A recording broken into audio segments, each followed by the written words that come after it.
and welcome to another weekly update here at NC Family. This week ending on Friday, June the 27th. I almost said May. Time flies when you're having fun. It's almost the end of June. And yes. so it's the week ending June the 27th. It has been an extremely busy week as there has been a wrap up to the state legislative building, sort of. And we'll get to that more in just a minute. But a lot of bills have been moved through the legislative process and are now sitting on the governor's desk. We want to give you a little bit of an update on some of those that we've mentioned on previous videos or you've seen in emails. And so, gentlemen, let's get right to it. John, what do we need to know about SB 442, the Parents Protection Act? I know a couple of weeks ago you testified on that bill. And now it has been signed off. It's on the governor's desk. Yes, well, this is the bill, as you will hopefully recall from watching our previous videos, that this would protect parents from charges of abuse or neglect if they choose to treat their child and raise their child in accordance with the child's biological sex, either being male or female. And it's really as simple as that. The bill has not been without controversy. Of course, there are differences of opinion in the legislature, but this bill did pass both the State House and the State Senate, and Mitch, as you said, is on its way to the governor's desk, if it's not already there. Yes. Yep. So, Jerry, the Senate was the originator, obviously being a Senate bill. They made some changes, sent it over to the House. The House made some changes, and then the Senate concurred on that bill. All right. And the distinction that was made, because just like you say, John, this basically was applying to how parents raise their children. The same concepts in the original bill were going to be applied to foster care as well as to adoption. Yep. They removed during that process the part relating to foster care, so the principle does apply to parents being considered for adoption. This cannot be held against them if they believe that they need to raise a child based on their biological sex. Well, and this bill is important and has really come to light because we've seen efforts in other states like California and Colorado where the government has sought to step in, or legislators have sought to pass legislation that would allow the government or direct the government to go and take a child away from their parents if the parents did not affirm a child's gender dysphoria or gender confusion and seek to, start a process of changing or seeking to administer puberty blockers, cross-sex hormones, and eventually gender transition surgeries on their children. And so this is a very important bill, a very necessary bill, and something that we're excited to have seen the legislature pass, and we certainly want to encourage the governor to sign this bill into law. Absolutely. Well, when it comes to raising children as biological boys or girls, it's important to understand what a male or a female is. A bill that would define what a male and female, a mother and father, in state statute is HB 805. The Senate added some provisions to that, including the one that defines male and female. What was the original intent of that bill? We've talked about it a good bit. The original intent of that bill, where it is now. Well, the original intent of the bill, Mitch, was to prevent the unlawful publishing of pornographic images, pornographic content on the internet without the consent of the parties involved in this sort of thing, which is important. But when the bill went over to the Senate, they added a number of provisions, the one you talked about, defining male and female in statute, also prohibiting the use of state taxpayer funds to pay for puberty blocking drugs, cross-sex hormones, and gender transition surgeries for prisoners in the North Carolina prison system.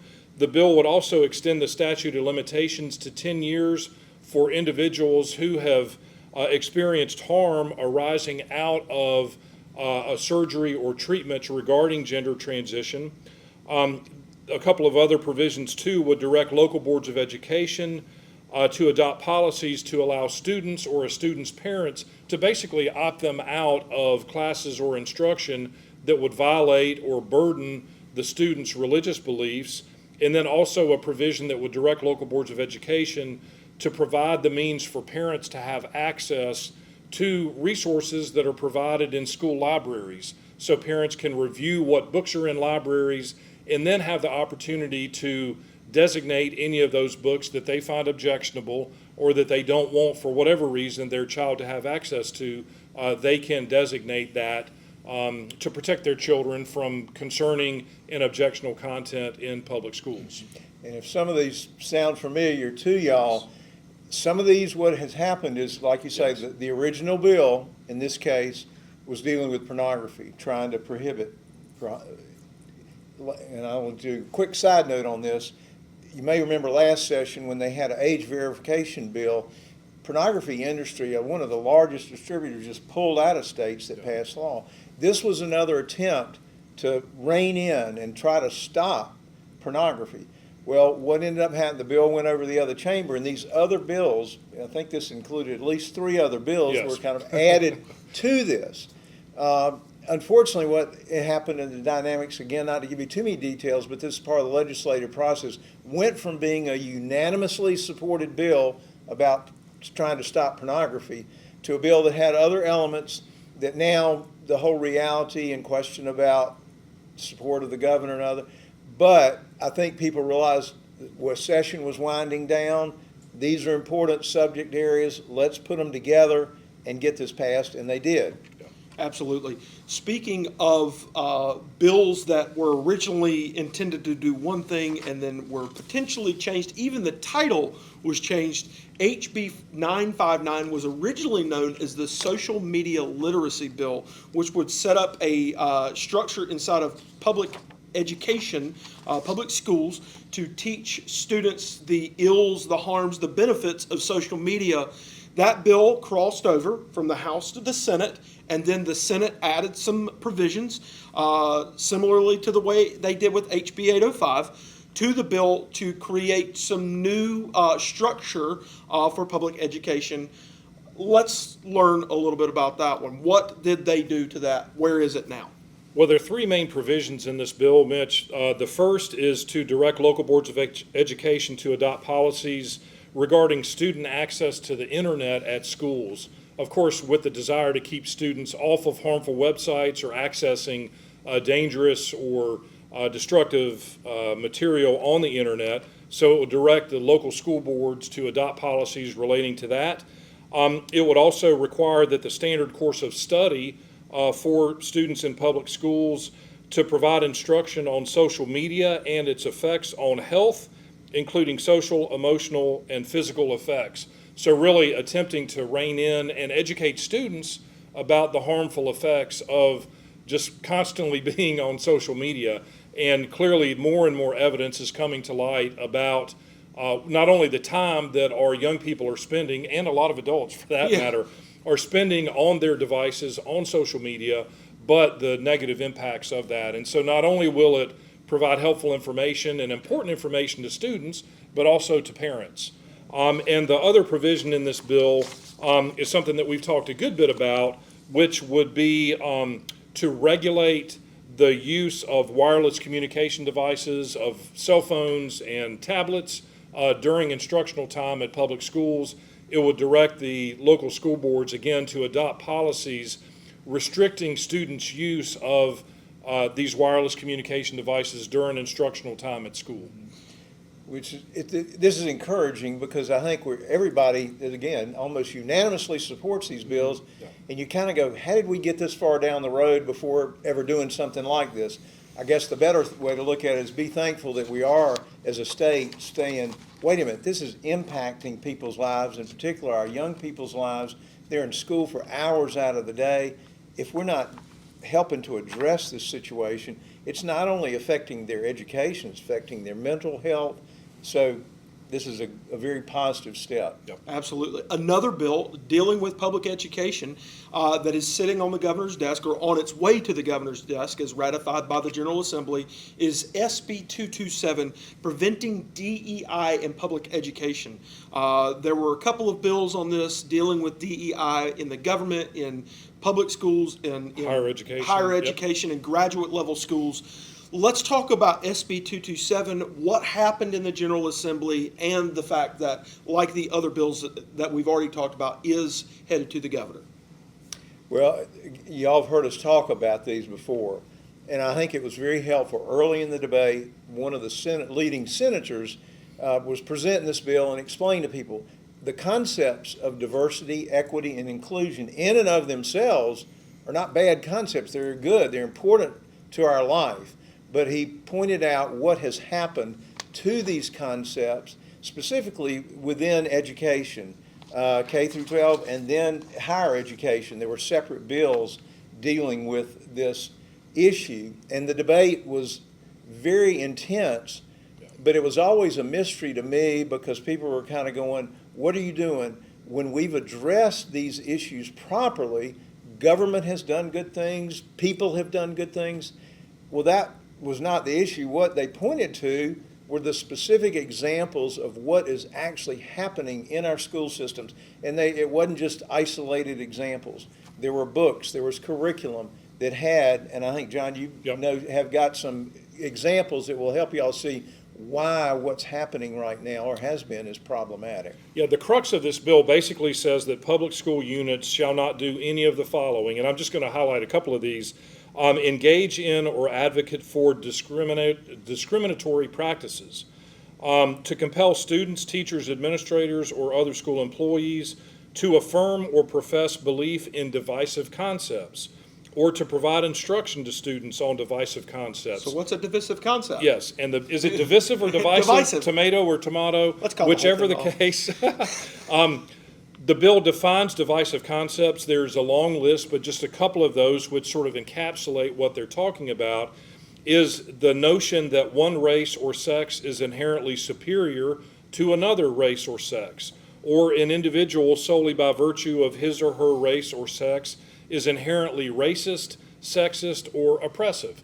The bill goes on to list a variety of examples of this, but Jerry, as you said, the notion of diversity, equity, inclusion in and of those terms is not bad, but when you load those terms up with intentional instruction to focus on the promotion of these divisive concepts and discriminatory practices, those are the kinds of things that we need to avoid and root out of our public schools and in higher education and just in government altogether. And again, this one sadly, I don't know, I hate to see it, became a partisan issue. Mm-hmm. And when it's one where, the more I listen to the debate, I'm kind of going, this is clear. This is something that's a problem in our system of education. It needs to be addressed. So, Well, we encourage the governor to think through these and to move accordingly on all four of the bills that we've talked about.